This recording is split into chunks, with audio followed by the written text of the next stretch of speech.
To introduce to you Chris Downing, I'd like to acknowledge that I have a twofold debt, and a very substantial one, to Chris. In the first place, it was Chris who introduced me, along with another co-leader of a workshop, to Jungian psychology back on the East Coast, longer than I want to try to figure out, just outside of Philadelphia.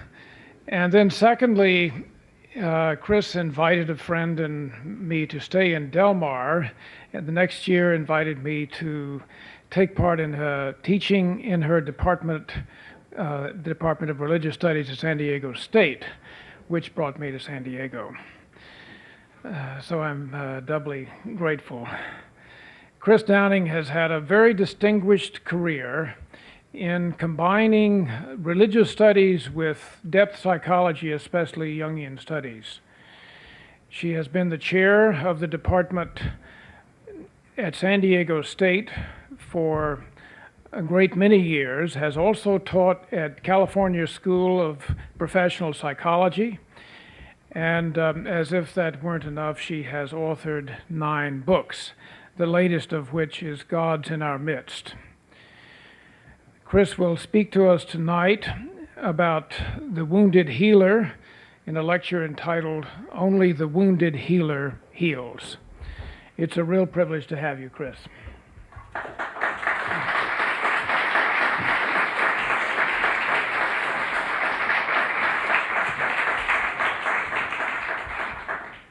Thank you, Gil.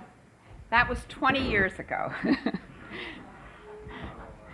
It's always a pleasure for me to speak to the San Diego Friends of Jung. It feels like home. It feels like speaking to my own family. So much of my own work, many of the books that Gil referred to really began as lectures here when I presented my first tentative explorations of themes that eventually issued in those books. So I'm very happy to be here once again.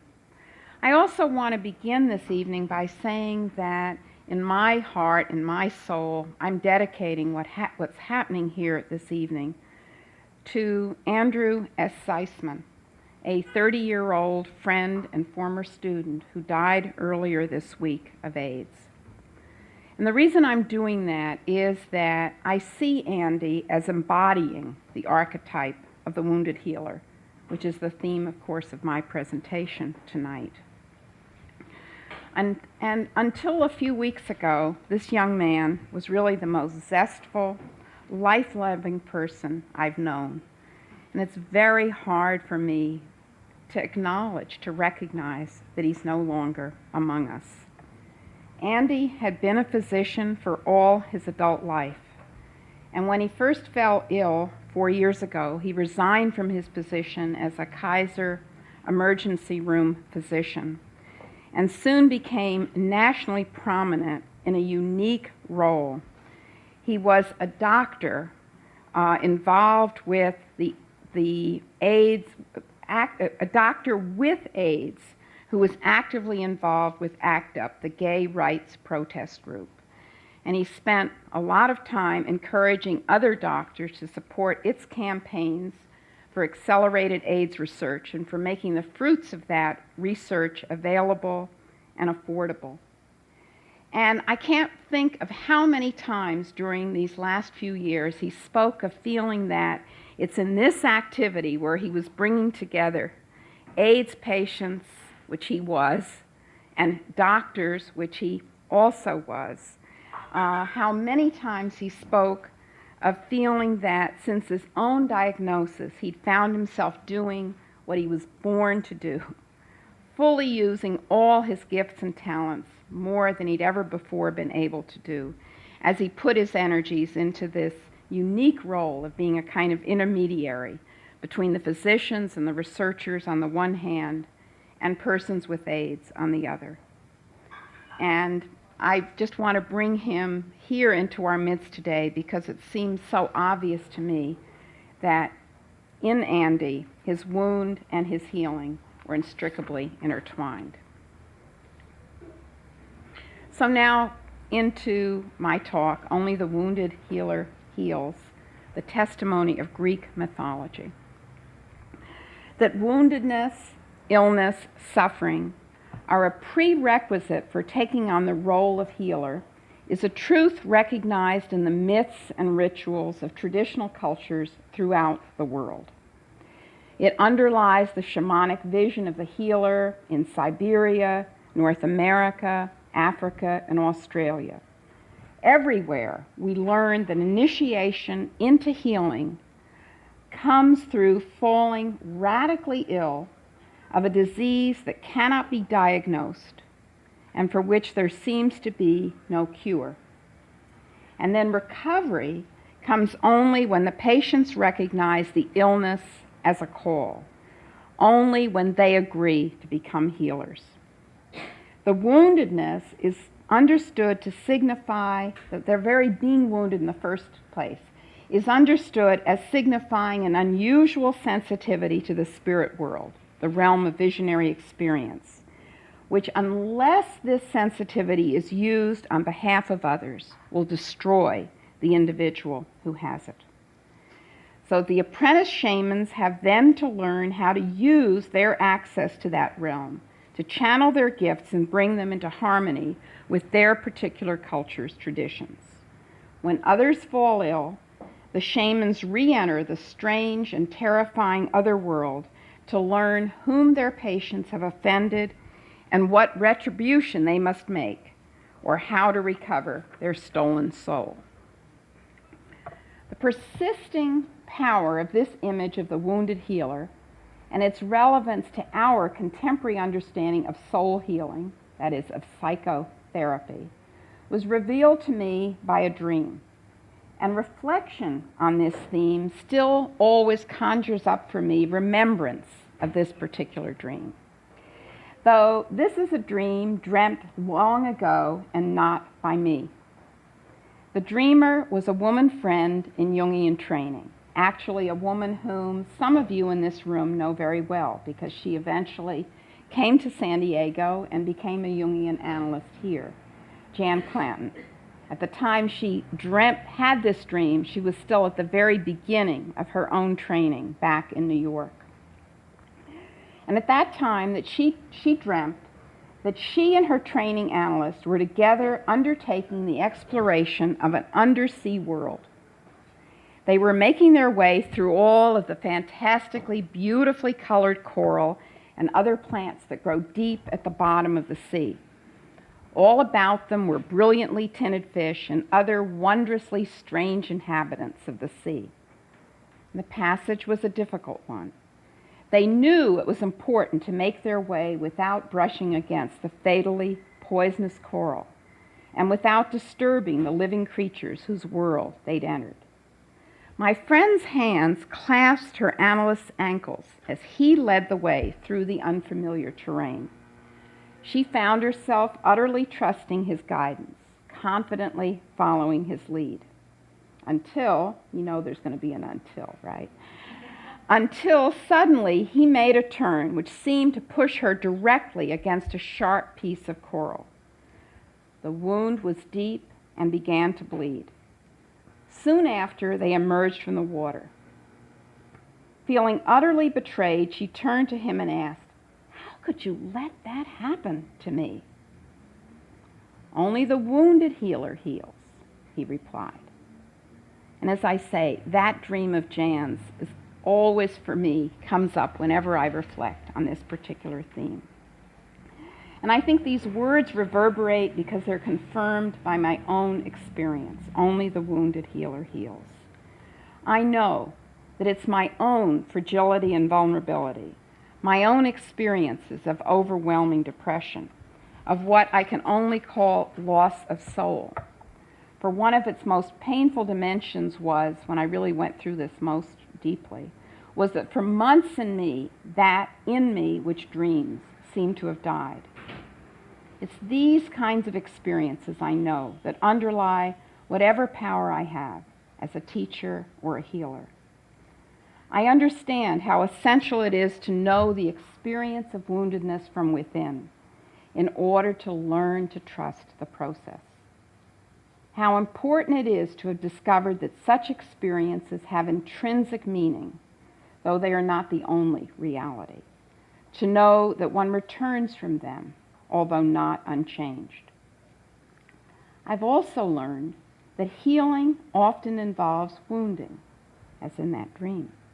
That the teacher may often need to reveal her students' ignorance and heighten their confusion. The therapist may often need to uncover hidden pain, to take apart carefully wrought defenses as part of her work.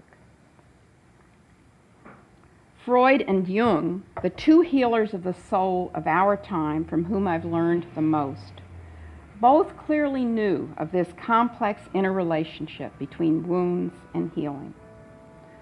Freud was really initiated into his depth understanding of the psyche by the death of his father, by the painful discovery in the months that followed that death of the murderous resentment and unrelenting rivalry he had felt since childhood toward this parent whom he also knew he loved. It was attending to the isolating depression and the disruptive dreams that preoccupied him during the next few years that led him to acknowledge, I am my own most difficult patient. Through the exploration of his own patienthood, Freud came to recognize the woundedness of all of us. He came to believe that it is not only the neurotics or psychotics among us who are ill. For to participate in civilization, as all humans must, is to be deeply discontent, diseased, inevitably restrained from true fulfillment of some of our most powerful longings. As a healer, Freud could aid the transition from hysteric misery to common unhappiness.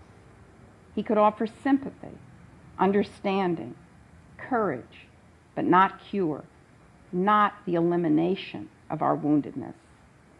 In one of his last essays, one of my favorites really, Analysis Terminable and Interminable, Freud acknowledges how even after a long sustained analysis, we patients are changed and yet in another sense still the same. And he suggests that the most important task in analysis is the acceptance of our finitude, our limitations, and preparation for our death. Jung's call came by way of what I think of as the symbolic death of his symbolic father, that is, by way of his break with Freud. This led him into those years of psychotic-like immersion in the unconscious, which he reports so vividly in that confrontation with the unconscious chapter of Memories, Dreams, Reflections. Later, in his paper, Psychology of the Transference, Jung reaffirms how important it is that therapists remember the experiences of woundedness that led them to become involved in therapy to begin with, that they stay in touch with that memory, and that they remain open to further wounding. Jung, you remember, believes in the mutuality of transference. In the therapeutic relationship, as he lays it out, therapists too get involved in a transformative process that, like their patients, they may often find difficult, confusing, and painful. Effective therapy depends on the therapist's readiness to risk being hurt in the process and changed by it, and their willingness to communicate that readiness. Jung also speaks of the importance of healers remembering that they too are wounded in order to protect themselves from the danger of inflation, the danger of being pulled into an identification with their healing role. How much depends on our remembering that we are not only healers, but also wounded. The wounded healer is thus not only a figure who appears in other traditions, but one that has played an important role in the history of 20th century depth psychology. The frequent reemergence of the image suggests that it's an archetype. In the everyday sense of a spontaneously reappearing image, not necessarily in the strictly Jungian sense of a universal a priori figure. An image which informs the work of healers whether or not they or their patients are fully aware of its influence. Thus, the more aware we are of just what this image represents, of just what this figure of the wounded healer is like, the more likely we are to recognize its role in our own experience. Not surprisingly, the figure of the wounded healer plays an important role in Greek mythological traditions about healers, and that's what I'm going to be focusing on for the rest of this lecture. It is these traditions that I want to examine here. For rich and illuminating as other traditions may be, it remains true that for those of us raised in the dominant culture of the West, the images that lie deep in our language and literature, and I think probably in our psyches too, derive from Greece. We may be surprised to discover that what we individually have first found elsewhere can also be found here. Indeed, as I imagine many of you know, most of our language for healing comes from Greece, and words that we may often use carelessly and one-dimensionally still carry within them echoes of ancient assumptions resonant with ritual significance. Medicine, for example, the word medicine, may be related to the ancient mythological sorceress Medea, who claimed to have the power to restore youthfulness, and to the fearful Gorgon Medusa, whose blood was used by Asclepius, the god of healing, that I'm going to be spending quite a bit of time on later in the lecture. Medea, whose blood was used by Asclepius to restore life to the dead. Pharmacy comes from pharmakos, the designation for a ritual substitute victim, a scapegoat. Therapist comes from the Homeric therapon, one who takes on the suffering and death due another, as Patroclus in the Iliad took on the destiny of Achilles, or one who receives his essence from another, as Hesiod, the epic poet, received his inspiration, his poetic gift from the muses. And the word therapist comes more directly from the word designating an attender upon the sacred, a priest, the Greek word being therapeut. Again and again, I have found Greek mythology profoundly illuminative of human experience. The Greek goddesses have taught me much about the multidimensionality and complexity of female experience and power. The Greek heroines have deeply enriched my understanding of the subtle intricacies of sister-sister bonding. I value especially how the polytheistic assumptions of this tradition reveal how manifold are the ways in which one may be a mother, or a sister, or a wounded healer. There are many different figures in story, male healers and female healers. Yet in all these stories in Greek mythology, in each healing and woundedness, and often the inflicting of wounds as well, seem to be closely intertwined. In the religious healing tradition of ancient Greece, it was assumed that the God who can heal is the one responsible for the wounding in the first place. So the sufferer has to first discover which deity he's offended, which one has made him ill, and what ritual acts must be undertaken in order to be purified or healed. Plato tells us that the choreobontes, the male attendants of the mother goddess Cybele, diagnosed illness by attending to the patient's response to music. If patients responded to music associated with Hecate, then it was she whom they must appease. If the songs associated with Dionysus produced catharsis, then this was the god by whom they'd been possessed. Thus, ritual healing was based on what we might call homeopathic assumptions. The agent of wounding and healing are one. The Greeks also believed, and I think you'll see this as I go on, that the deities had themselves suffered what they might impose on others. Until the 4th century BCE, rational and religious approaches to healing were assumed to be complementary. After that, influenced by Plato's radical separation of soul from body and Aristotle's radical separation of intuitive and imaginal consciousness from reason, this was no longer true. The rational approach to illness henceforth concerned itself with abstract postulates concerning the variety of diseases and their causes, as for instance in Galen's theory of the 4 humors, rather than with the treatment of patients. So, and at this point where the rational approach and the religious approach to healing diverge, both really become very, very weakened, because the rational approach is just into kind of theories about healing, and the religious approach degenerates into superstitious reliance on magical remedies. But earlier, in the strata of Greek thought represented by ancient myth and preserved in the 8th century epic traditions and in the lyric and tragic poetry of the classical period, reason was seen as including imagination. Mind and body were understood as inextricably intertwined, and the gods were believed to be at work in human affairs. In the pre-Socratic world, medical practitioners were craftsmen who worked for their livelihood with their hands and thus were of low social status. Like singers and builders, they were often itinerant, wanderers, and always welcome foreigners. They were initiated into their craft through an oral apprenticeship.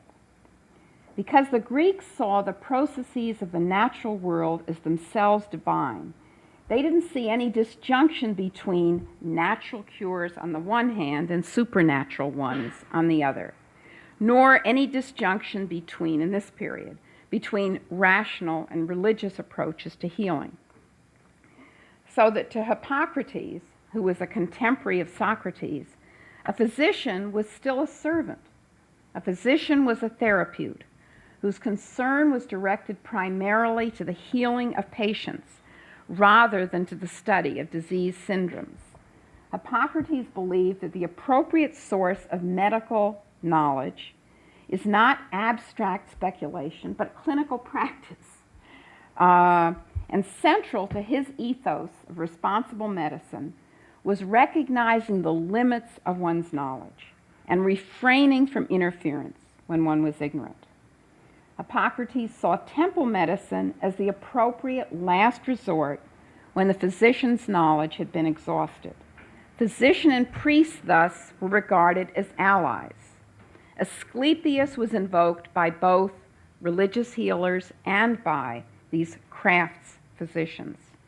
And Hippocrates came to be seen as the son of Asclepius, that is, as his human agent. And he in turn passed his wisdom down to his sons.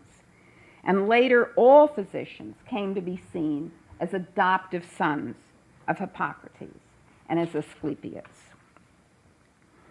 The Greek conception of the divine was polytheistic and hierarchical. All aspects of human experience were associated with at least one of the 12 Olympians, the 12 major deities, though minor deities might be assigned domain over some particular area. The major Greek deity associated with healing is Apollo. And I think that to really understand how Apollo is related to healing means letting go of some of our superficial understanding of what Apollo is like. It means letting go of our tendency to identify Apollo with dispassionate abstraction, with formal perfection, with invulnerable self-sufficiency.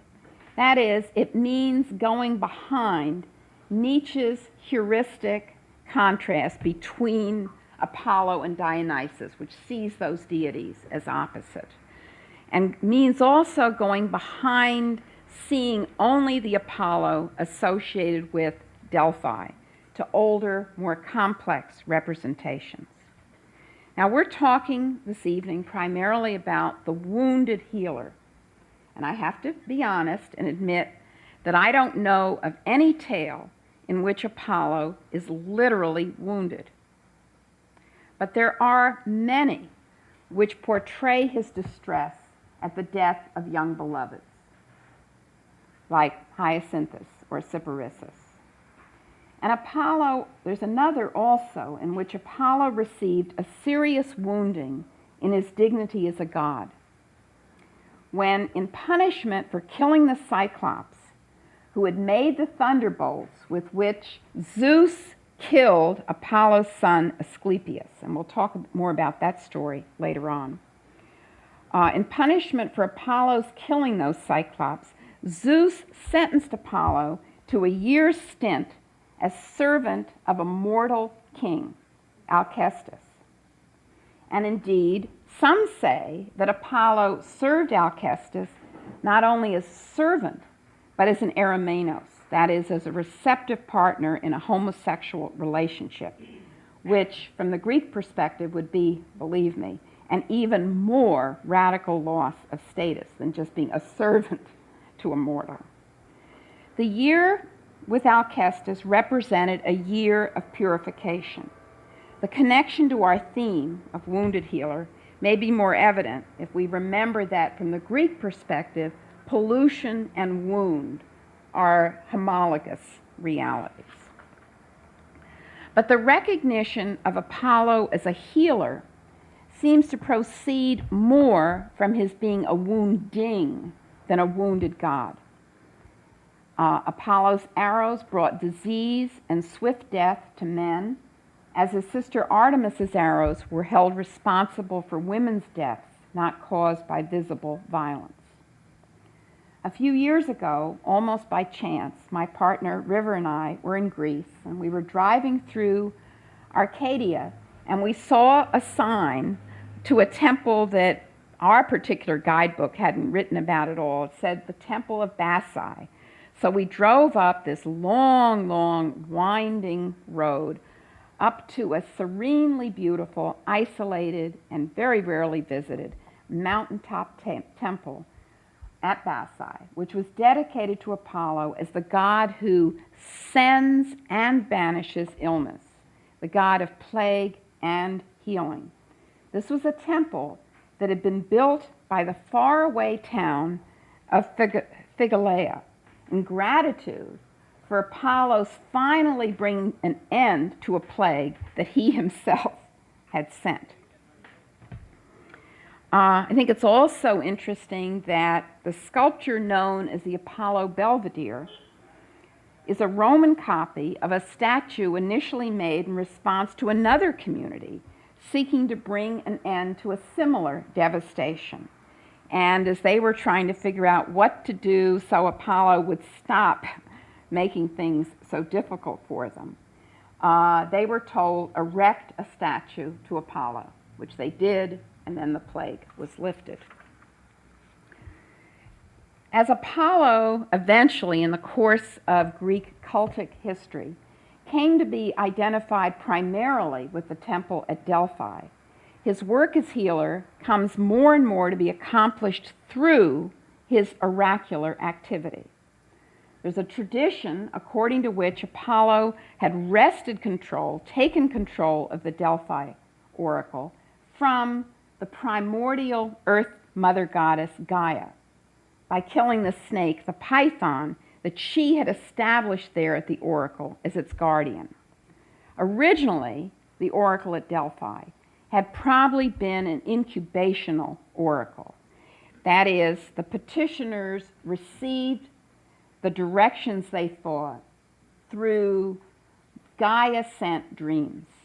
In Apollo's time, the female seers, called Pythia, responded to the seeker's questions. Now, scholars still disagree as to whether the Pythia's utterances were frenzied and monadic, requiring interpretation by male priests, or, though dramatic and poetic, clear enough to be appropriated directly by the petitioners without the need for such intermediaries. They're agreed, however, as to the uniqueness of this oracle, which depended neither on dreams nor on physical signs like animal entrails or stars, and which relied for generations on the inspiration of a single person holding a permanent office at a designated site.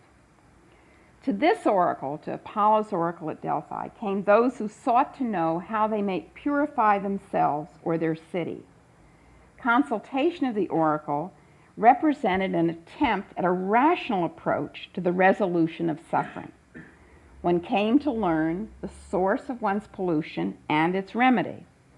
Yet, as I imagine all of you remember, this is supposed to be this whole rational thing, and yet the answers that the petitioners received were cryptic, and usually one's first or even second interpretation of what action they directed was wrong. Following the oracle often made things worse before it made them better. Full understanding of Apollo's role as healer also requires attending to him as the leader of the Muses. The still beautifully preserved theater at Epidaurian is dedicated to him. And that same summer that River and I went to Bacchae, we watched a performance in that theater of Aeschylus's The Seven Against Thebes, a simple, powerful retelling of sibling hatred and love. Two brothers, so estranged from one another that neither can bear to have the other live, end by killing one another. Their two sisters are committed to giving each brother the ritual recognition due the dead, though the state has decreed that one is a hero deserving ceremonial burial, and the other a traitor whose body should be left to the dogs and vultures. As I watched this play, I understood again how Asclepius's visionary appearances to the patients who came to him for healing in the temple close by, and the tragedian's revisionings of how the divine enters our life to wound and to heal, are clearly intertwined. I also felt as I was watching that play that I understood really better than I had before why Freud took over that word catharsis, which is originally Aristotle's word for that purging of our fear and terror that vicarious participation in the enacted suffering of others can affect. That Freud took over that word catharsis to describe how the emotional and not just intellectual remembrance of our own most painful memories can issue in release. The theater, as well as the temple, are relevant to an understanding of the art of healing. Apollo's power to heal was also associated with the paean, the healing song, the hymn sung in gratitude for healing or for success in battle. Before it referred to the song, the name had been an epithet of Apollo. But before that, paean was an independent deity, himself a god, the healer among the gods, the healer of the gods, a god who supposedly healed two immortals, Ares and Hades, two of the gods, of wounds so dreadful that no mortal could possibly have survived them. Ares, the god of war, had been wounded at Troy at Athena's urging, and crying in pain, he fled to Olympus, where he received no sympathy from Zeus, who let him know that the injury was but the just consequence of his own mindlessly destructive bloodlust. But of course, since Ares is a god, he must not die, and so he was sent to Paean for healing. Hades, god of the underworld, received his wound from a poisoned arrow shot by Heracles, and the excruciating, unremitting pain of this wound led him to leave his dark underworld domain, as he did on only one other occasion, the time he came up to abduct Persephone. He left at this time to go to Paean to be cured by the physician god. Now we can understand that Paean, the god who heals the gods, might be an unwounded healer. but paean is available only to the gods. For mortals, only healers who are themselves vulnerable avail. Remembrance that we are mortal and not divine is a prerequisite to receiving healing from Apollo. In his realm, healing depends upon true knowledge of our situation. We must remember that Apollo's famous dictum, "Know thyself," meant not, as we sometimes take it to mean, know the truth about your individual personal history, but rather simply, know thyself in Apollo's world meant remember that you are mortal. The god of healing remains the god associated with death. And among the Hyperboreans with whom Apollo spent the 3 months of winter each year, life was miraculously prolonged, and death, when it came, was easy, euthanasia. It was for such a death that one might invoke Apollo. Now, Apollo, like all the major deities, was a god associated with many realms, not only healing, though his particular way of being a healer, as I've tried to suggest, is integrally related to his other functions and attributes. But often it is among members of the next generation, among the children of the Olympians, that we find more specialized divinities. And thus it is Apollo's son, Asclepius, who becomes preeminently the god of healing, a god whose whole energy is devoted to this one function. His power as a healer is seen as deriving from his father, so that even at Epidaurian, the site most identified with Asclepius, his temple is built above the ruins of an ancient Apollo temple, and the Asclepian sanctuary, which is in a gentle, peaceful valley, was in classical times overlooked by an Apollo temple erected on the hilltop far above. Once long ago, as Apollo Maliatus, Apollo himself had healed the sick by visiting them in their dreams. But as Apollo became more and more the Apollo of Delphi, such visitations came to seem incongruous. Now it's another god, his son, who makes such nocturnal appearances. As is so often the case in mythology, the story of Asclepius's birth encapsulates much of who he is.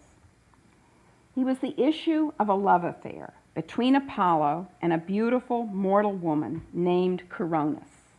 She was a granddaughter of Ares, god of war, and a sister of Ixion, the first human murderer. So this genealogy immediately brings together these motifs of healing and death. According to the most oft-cited version, when Coronis discovered she was pregnant, was carrying Apollo's child, she decided to find a mortal man who might wed her and give her child legitimacy. Other later traditions represent her marriage as forced upon her by her father, or show her as victim of Ischyus's seduction. But the main story really simply suggests that Coronis is hoping to have a husband who's going to be around to father her child, as Apollo clearly wouldn't be. But anyway, Apollo, affronted that any woman might prefer a human husband to a divine lover, sends Artemis to kill Coronis and the bridesmaid assembled for the wedding, and he himself kills the groom. Unwilling to have his as yet unborn son die in this Holocaust, Apollo, acting as a surgeon and midwife, cuts open his dying mistress's womb to rescue the almost full-term child, and thus Asclepius is born, the first Caesarean, it is sometimes jokingly said, saved from death so that he might grow up to heal others.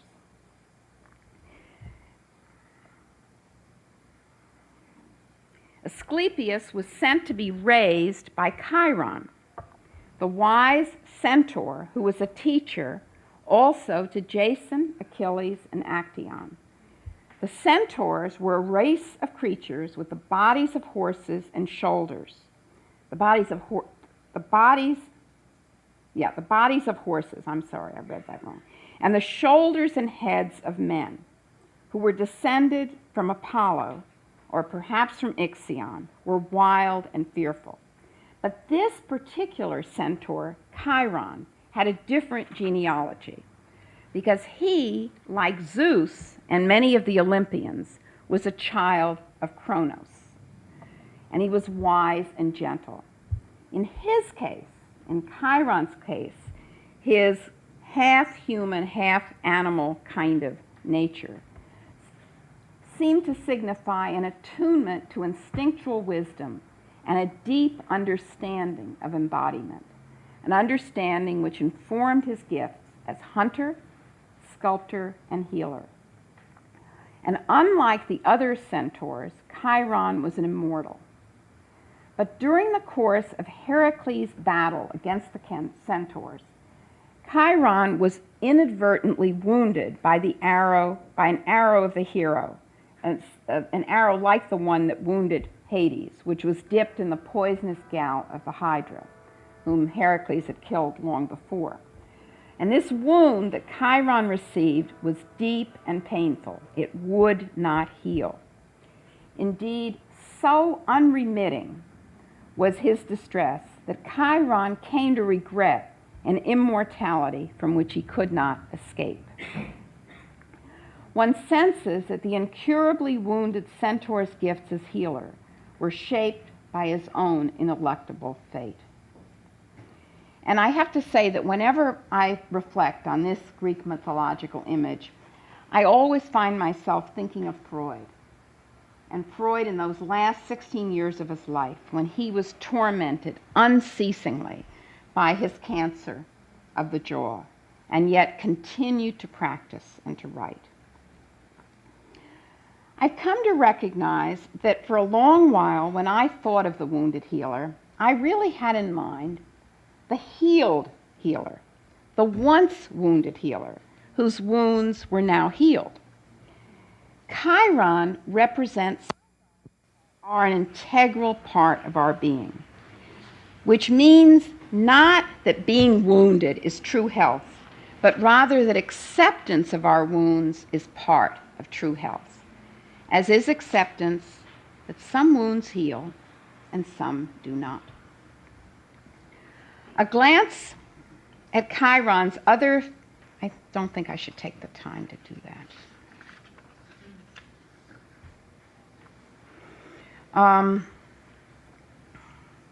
The other heroes whom Chiron taught also became healers in various ways, but I really want to focus on Asclepius.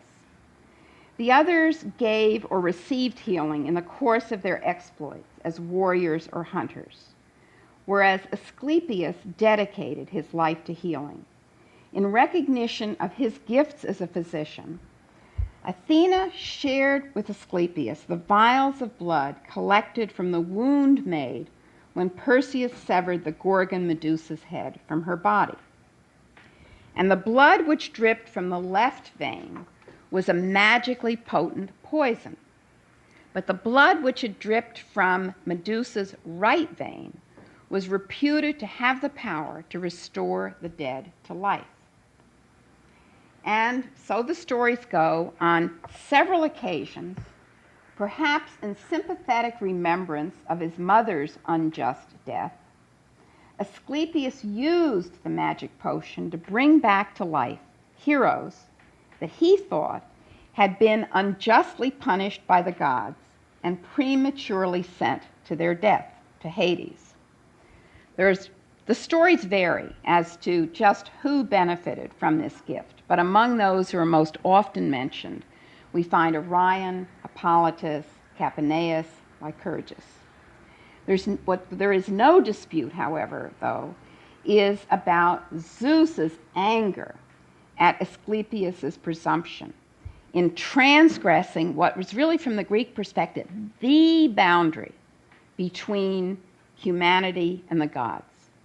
Men are mortal, only the gods are free from death. And in punishment for this unforgivable crime, Zeus struck Asclepius with his thunderbolts and sent him to Hades, so that he, though a god, might himself experience the fate of mortals. And it was Apollo's anger at this further unjust punishment that led Apollo to kill the thunderbolt-forging Cyclops, the story that I referred to before. Thus, Asclepius becomes the only god in Greek mythology to experience death. For the Greeks, then, the god of healing, the preeminent god of healing, is the only god who knows what it is to die. Though as a god, his stay in Hades is only temporary, though as a god, he can experience mortality without forfeiting his immortality, it is nonetheless his own experience of vulnerability to death that made him seem to the Greeks a god more kindly, more benevolent than any other. There are other figures in Greek cult who died and were then worshipped as having healing power. But they were mortal heroes whose power derived precisely from their having died and now living in the underworld. Their powers were underworld powers, chthonic powers, and localized. Worshippers came to their tombs to consult with the dead or for healing. But although there is disagreement among scholars as to whether Asclepius was always a god or was initially a hero who later became a god, it is clear that his cult from the beginning was not a chthonic hero's cult. There are no references ever to Asclepius being worshipped at a tomb, nor to his power being available only at a single localized site. Now, as a god who had spent time in the underworld, it's not surprising that Asclepius was seen as a participant in Persephone's mysteries, as an initiate of Aloysius. The god of healing, through his experience of underworld reality, came to understand his work as subordinate to Persephone's. Remember, she's the goddess of the underworld, the goddess of the realm of the dead. Though not himself an underworld deity, he urges those who come to him to offer prayers to Demeter and Persephone, because Asclepius can save one from death now, but not for good. The respite his healing provides give those who are not yet ready for death an interval to prepare for the death that still inevitably lies ahead. The healing of the body that Asclepius makes possible gives us time to attend to the health of our souls. Those who sought Asclepius' aid believe that if the god refuses to heal, it means that the time for one's death has come. And sometimes, of course, death is a release from illness. Thus, there was a shrine to Asclepius at Aloysius, but his own cult center was at Epidaurian, and the rituals there were different from those at any other Greek temple site. For this god was available to the individual whenever his aid was sought. His temple was open every day, not only on designated ritual occasions. Though not a chthonic hero associated with the underworld, Asclepius was also not an Olympian. He was a god who stayed on earth. Those who came to Epidaurian were the hopeless cases, patients who had exhausted the medical resources of their own communities, who knew they were threatened with death and felt they were not yet ready. One went through the ritual at Epidaurian alone. It was not a communal event as the rites associated with other gods were.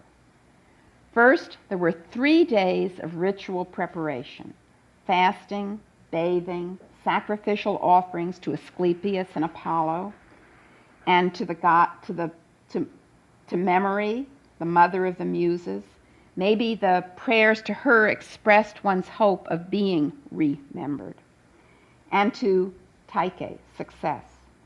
Then, after those 3 days of preparation, dressed in one's ordinary clothes, one was led by a therapeut, that is an attendant of the god, to a small stone chamber, empty except for a simple stone sleeping platform, a klein, which is the origin of our word clinic. A space one might often have visited in daylight during the time of preparation. Then even the attendant withdrew to leave one alone with one's dreams and with the god. After offering a prayer to Themis, right order, one settled oneself down to sleep, directly on the stone, rather than on animal skins, as in the incubation rites associated with the heroes, in hope that the god himself would come as one dreamt.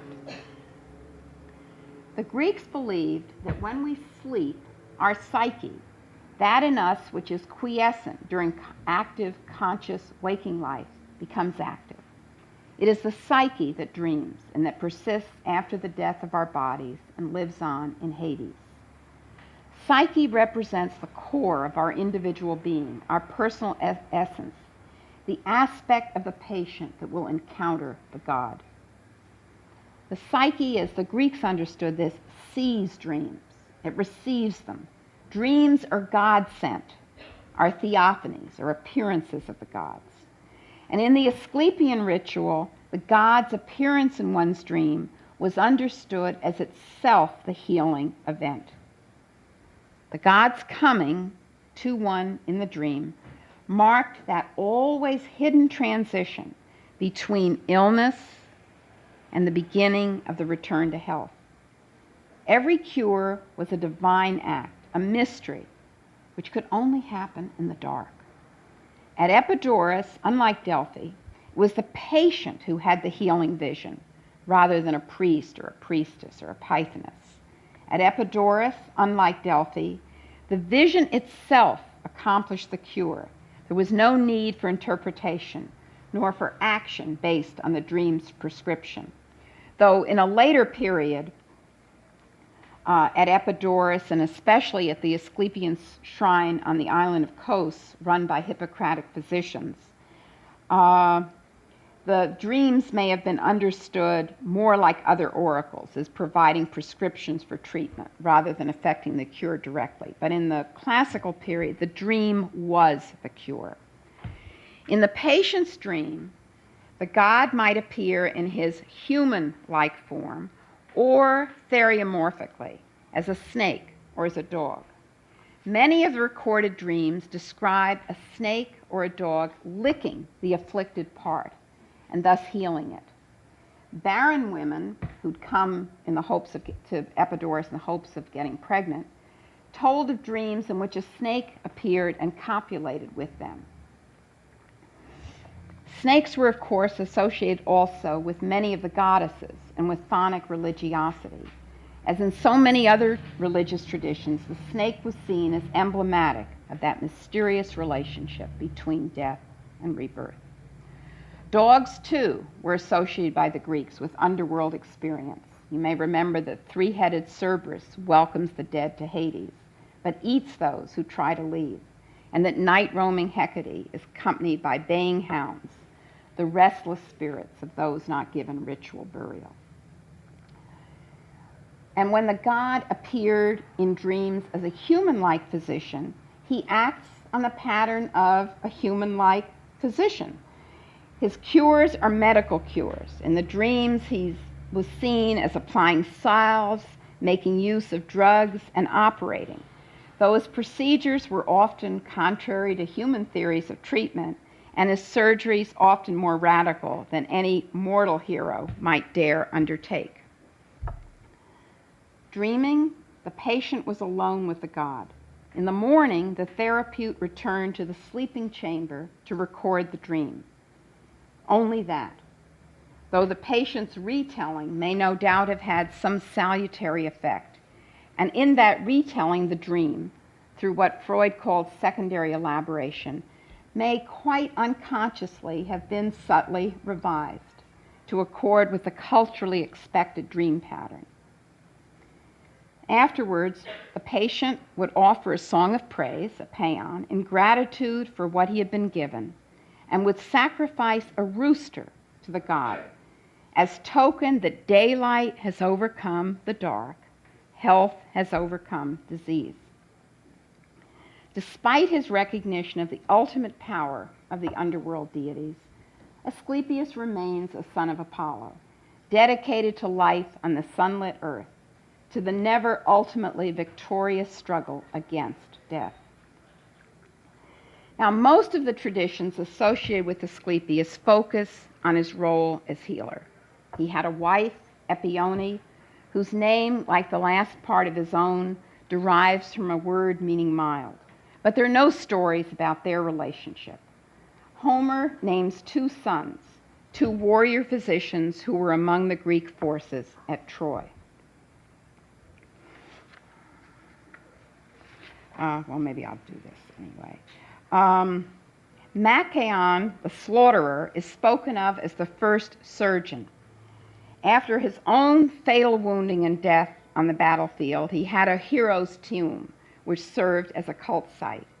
His brother, Podaleros, could treat invisible illnesses, including those of the soul, psychic wounds, like the madness of Ajax, and the paranoid isolation of Philoctetes. Asclepius's other children appear more as figures of allegory than of true myth. They include Iaso, whose name, meaning healing, is close to that of the Argonaut hero Jason, who was one of those students of Chiron. Another son, Panacea, panacea, cure. Another one, Telesphorus, whose name means completion. And a daughter, Hygeia, hygiene, health. The Greeks still toast Iaso as they drink their wine.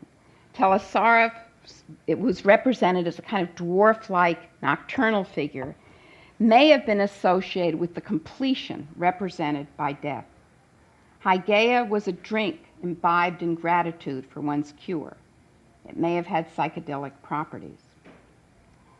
There aren't any stories about Hygeia. She exists as little more than a name. Yet she was said to be the one daughter worth as much as all the sons. And there's a lovely sculpted head of her in the National Museum of Athens, which communicates healing power. Her face, I imagine many of you have seen a photograph or a copy of this sculpted head. Her face is calm, serene, her gaze direct and gentle. And there are reliefs of Hygeia in the museum at Epidaurian and in other places as well, which show her accompanying Asclepius. Often, these reliefs are very interesting because often they show her standing commandingly while Asclepius sits, and sometimes she is larger than he. Sometimes she appears in the guise of an enormous snake. So there are suggestions in these artistic representations that maybe he gets his power from her, that perhaps healing was originally associated with the goddess, not the god. Perhaps she was originally seen as a giver and preserver of health, and Asclepius as only a healer of the ill. If so, hers would have been seen as the greater gift in a culture where health was viewed as the greatest boon and old age as a burden. We do know that in later periods, the emphasis in the Asclepian cult fell on rituals for the healthy, not for the sick. So the iconographic evidence may preserve ancient traditions about the health-giving goddess. But according to the literary evidence, Hygeia is a minor figure, a daughter without attribute or story, a wounded healer in that prototypically feminine sense of being devalued, almost invisible. To discover more illuminating Greek mythological representations of female healing power, we must look at the traditions about the major goddesses. Long before there are any extant evidences of a particular divinity called Hygeia, Hygeia was an attribute of Athena. Athena, as the goddess of all craftspeople and artisans, was the goddess of physicians, the divinity most associated with the life of the polis, the community. She was dedicated to serving the health of the community, of individuals as citizens. In this goddess of practical wisdom, the Greeks expressed their belief that rationality, thought, rationality, was itself sacred and divine. Thus, Athena helps us to understand that for the Greeks, there's no conflict between rational and religious healing. To use our minds for the sake of our shared life is a religious act. Athena also represents a valuation of how reflection may serve to protect us from being overwhelmed by our instincts, our fears, our impetuosity, our enthusiasms. Though it's not difficult to discern Athena's relation to healing, it is at first glance not easy to see her relevance to the theme of the wounded healer. Yet we must recall that Athena wears Medusa's severed head on her aegis, that her pharmacopoeia includes the vial of healing blood gathered from Medusa's right artery, and the vial of death-bringing poison gathered from the left. In Athena, Medusa's fearful, petrifying gaze has been reshaped into a power to restore order. That which is most fearsome, most threatening about female energy has in her been transformed, sublimated, made healing. Another important female goddess of healing is Hera in her aspect as midwife, an aspect evident in more concentrated form in her daughter Eileithyia, as Apollo's healing is evident in more concentrated form in his son Asclepius. Hera is an obviously wounded goddess, wounded in what is at the very center of her existence, her marriage. Hera is wife betrayed over and over again by unfaithful Zeus. Wife is possessive, jealous, and vengeful. And she is sympathetic towards all other suffering wives, but cruel towards the women with whom Zeus makes love, regardless of how violently they may have sought to avert his advances. In the literary representations of Hera, written as we know from male perspectives, Hera becomes an epitome of the wounded healer whose own woundedness distorts her exercise of her healing gifts. And I think it's important to remember that that can happen. Our woundedness can further our healing, but it also can distort it. Hera refuses to allow Eileithyia to go to the aid of Leto as she struggles painfully for 9 days to give birth to Apollo. And when Heracles' mother's birth pangs begin, Hera sends Eileithyia to bind her legs together to delay his birth, thereby assuring that another child will be born as heir to the kingdom that otherwise would have been Heracles. The evidences we have of women's rituals dedicated to Hera present a different picture, emphasize her helpfulness. But perhaps the women wanted to be sure she would be helpful to them. Or perhaps they saw her as an advocate against unfaithful husbands. Childbirth was a women's mystery. The preeminent god of healing, male god of healing, Asclepius, explicitly excluded women about to give birth from his sanctuary. So the god of healing was not a midwife god.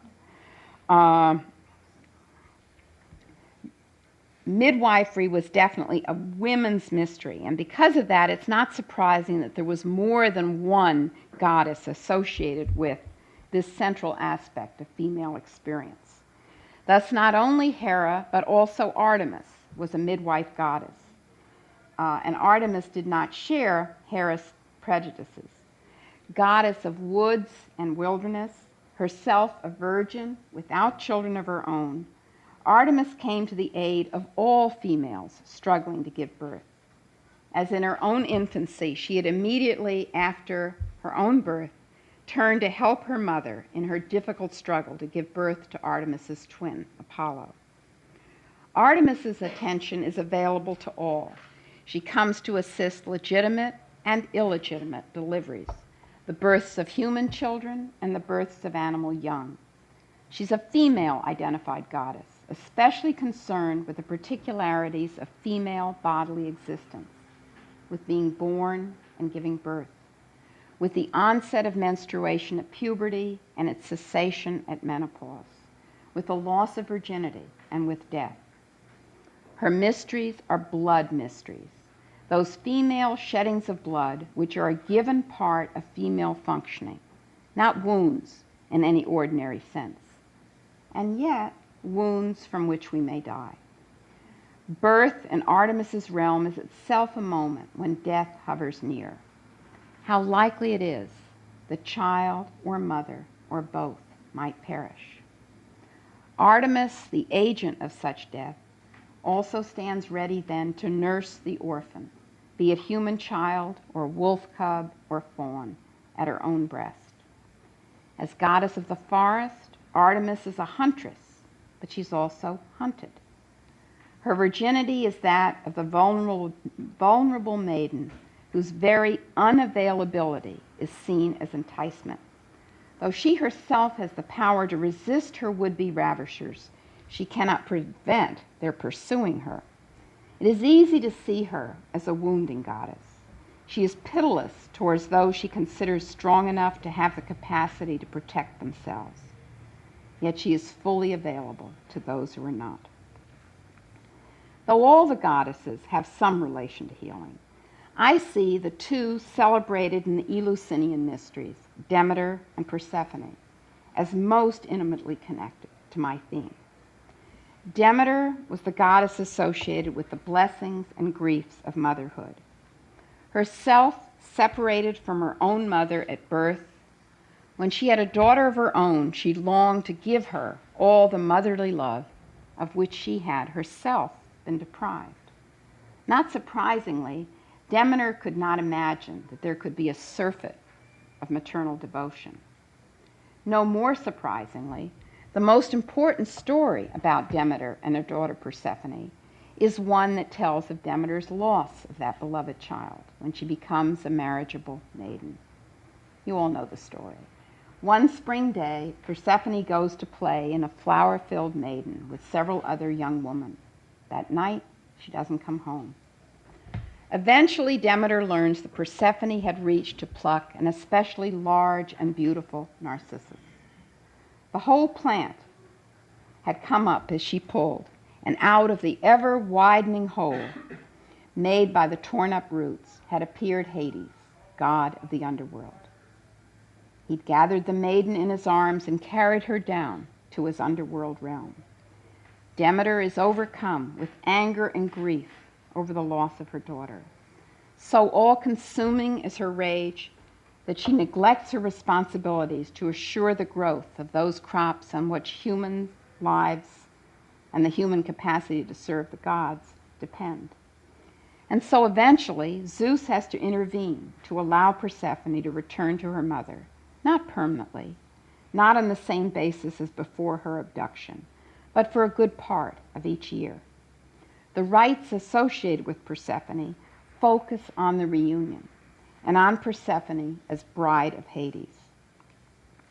But the Thesmophoria, Demeter's own ritual, focuses on her loss and grief. Once a year, married women left their husbands and children to spend 3 days in Demeter's temple. They prayed for children and easy births. They indulged in obscene language and vulgar behavior. They felt free to share not only their passive grief, but their active rage, much as women did in consciousness-raising groups a decade or so ago. Demeter was the goddess who knew how much of motherhood is pain and loss. To share one's wounds with her, and to know how truly they were shared by the other women participants, was to receive some assuagement of the pain.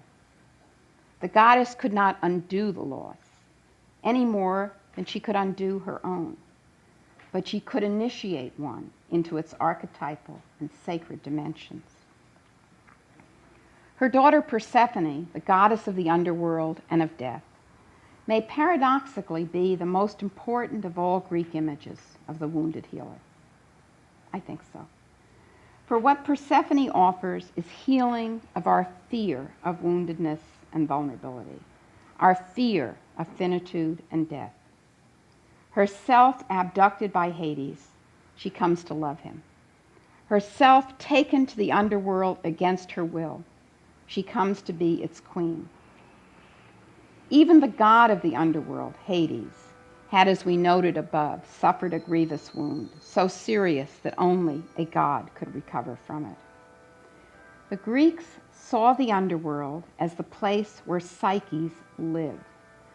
They saw Persephone's mysteries at Eleusis as the rituals whereby one learned that entering Hades might be blessing rather than curse.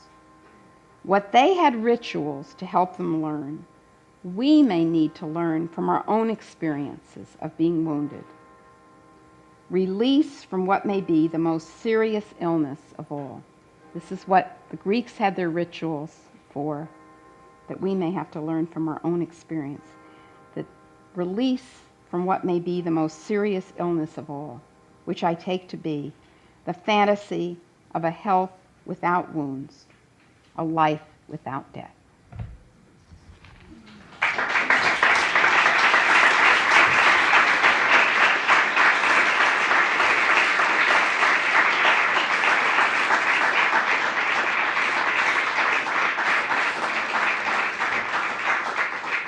We're going to have a little break now, and then when we come back again, I'll be happy to answer any questions or listen to any comments some of you might have.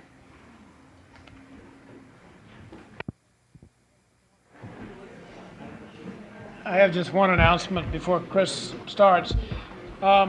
If you would like to buy a tape, and you're very invited to do so, you may buy it at a discount tonight. Penny, is there someone there who can take the names? Deborah? Deborah Abbott. Okay. Deborah would be the person. Thanks. She'll take your tape order.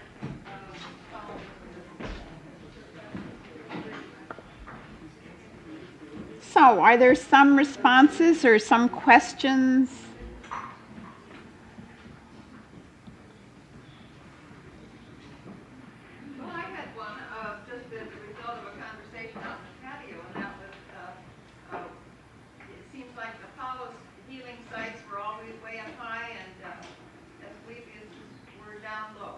Why is that? Any theory? Well, you know, there's a wonderful book by Vincent Scully, who teaches, or I think he may have just retired, but for a long while taught architecture at Yale. And it's a book called The Earth, the Temple, and the Gods. And it's one of my favorite books about Greece. And what Vincent Scully does in that book is to talk in very great detail about the relationship between the style of temple, the choice of site, and the character of the various Greek deities. And one of the things he mentions is that Apollo's temples seem almost always to be built in kind of wild places that were long ago associated with the mother goddess and with that kind of wild, creative energy that is associated with Gaia, who's always on the sense of new creation and change, and the notion that life is in movement and change and so on. And that Apollo's temples represent an attempt to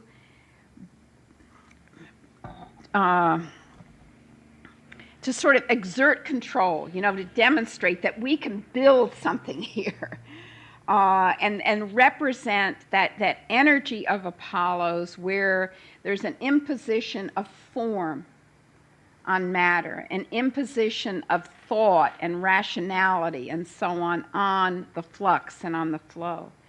But then the thing that Scully goes on to talk about is how Apollo's temples are, however, never built on the crest of the mountain. They're built sort of about halfway up. And that if one walks to the top of the mountain, as for instance, for those of you who've been at Delphi, you'll remember how Apollo's temple is set about halfway up the hill on a kind of plateau. And then there's a long walk further up the hill, and you come to Dionysus's theater, and then above that there's a gymnasium. But if you stand at the very top of the mountain and look down at Apollo's temple, it seems dwarfed once again by the natural scene. And it's as though that temple, the temples to Apollo, represent that in some ways very beautiful longing that we humans all participate in, to give form, to create some kind of thing that feels kind of permanent, that we can count on and so on. And how beautiful and valiant that attempt is. And yet how nonetheless the kind of natural energy and so on of nature remains uncontrolled, unsubdued, and so on. It's a wonderful description that I think rings very true to me of those temples, and the way in which the very choice of site, if you go into it in a deep kind of way, as kind of open to the symbolism kind of way, gives you some profound insights into how the Greeks understood this god, how they experienced this god. How do you spell the name of the author? Scully. It's in paperback. It's one of these big paperbacks. Yes? Is the focus that some interpreters give on Aegea and Panaceia as the two branches of medicine appropriate, or do the other children amount to a lot more than that? But Aegea also, I gather, includes the cleansing side. Right. And Panaceia is all the drug side. Right. Is that an appropriate interpretation? Well, I think those are, those are in some ways the major gods, but they're the major children of Asclepius. But Telesphorus is also very important, and he's the night god, the little figure whose name means completion. And I think that there's a clue there to one of the things I was trying to suggest about Asclepius, which is a recognition within the Asclepian perspective that healing is only temporary. But medicine is not interested in that larger view? No. Well, in a sense not. I mean, there's a sense in which I think physicians also recognize that part of what they're doing is trying to make an easy death, right? Rather than a painful one. Yeah. But the focus has come to be on just those two. Right. Yeah, I think that's true.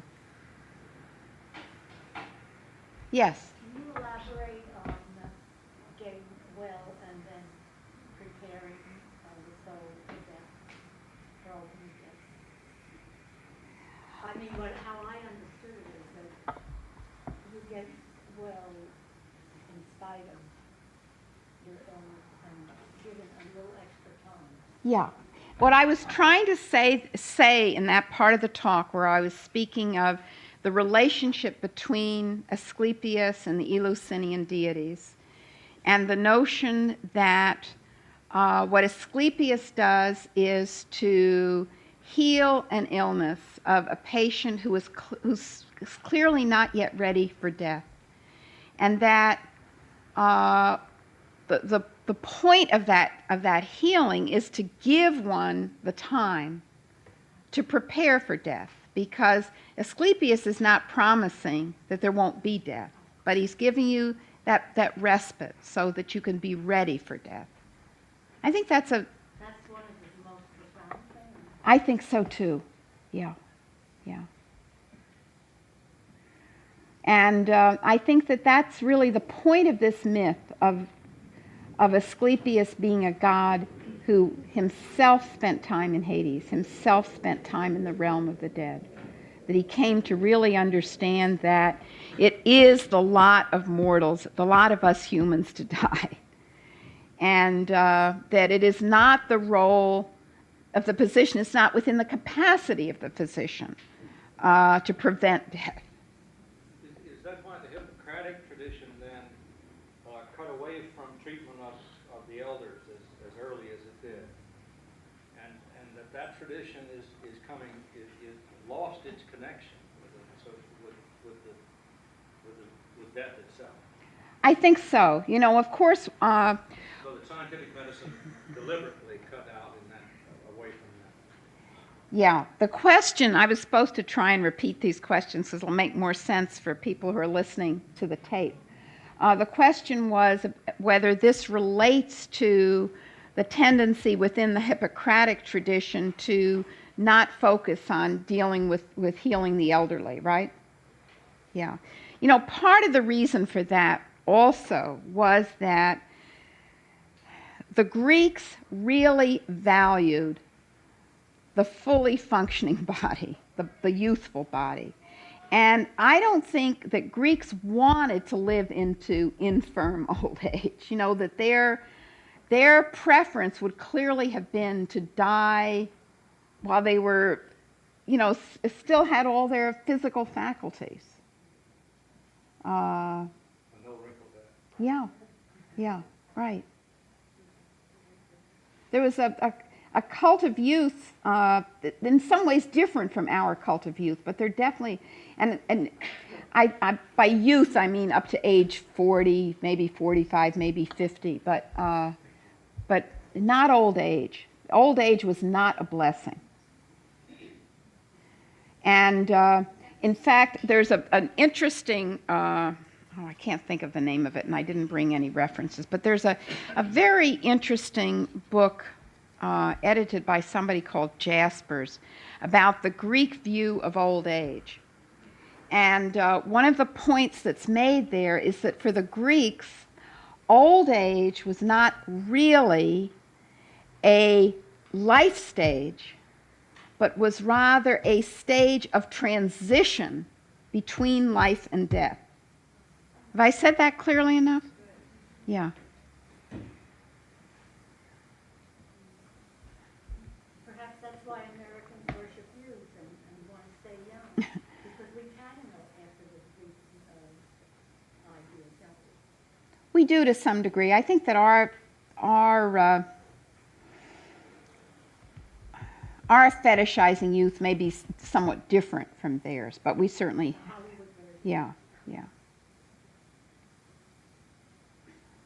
Anything else? Yeah. Could you talk more on how one would or did find the god or goddess that did the wounding? How one would want to call upon that deity? Well, the question is how one came to know which god has done the wounding in order to know to which god we might turn for healing, right? And I think there was this one technique that Plato talks about, where there's different kinds of music associated with different ones of the gods and goddesses. But I think there was also the notion that particular kinds of illness are associated with different deities. So, and we can see that psychologically too, so that someone tormented by jealousy would turn to Hera. Someone suffering from, a profound